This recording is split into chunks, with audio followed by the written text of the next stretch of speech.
शनी शिंगणापूर देवस्थान कर्मचाऱ्यांचा संप पुढे ढकलला गेलेला आहे। कामगार संघटना आणि संस्थान प्रशासनामध्ये बैठक होणार आहे। या बैठकीमध्ये तोडगा न निघाल्यास 26 डिसेंबर पासून संप करण्यात येणार आहे।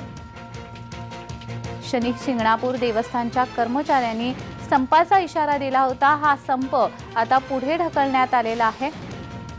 शनी शिंगणापूर देवस्थान कर्मचाऱ्यांचा संप हा पुढे ढकलण्यात आलेला आहे। कामगार संघटना आणि संस्थान प्रशासन यामध्ये बैठक होणार आहे आणि या बैठकीमध्ये जर तोडगा निघाला नाही तर 26 डिसेंबर पासून हा संप सुरू होईल।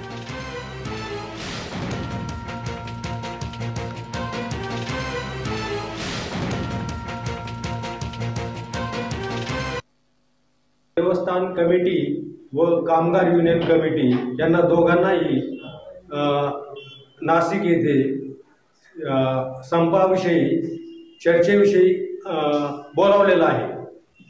तरी 25 तारखेला रात्री 1 वाजेपासूनचा जो संप होता तो 1 दिवस पुढे ढकललेला आहे, म्हणजे 26 तारखेला ठरलेला आहे। जर चर्चा निष्फळ ठरली तर 26 तारखेला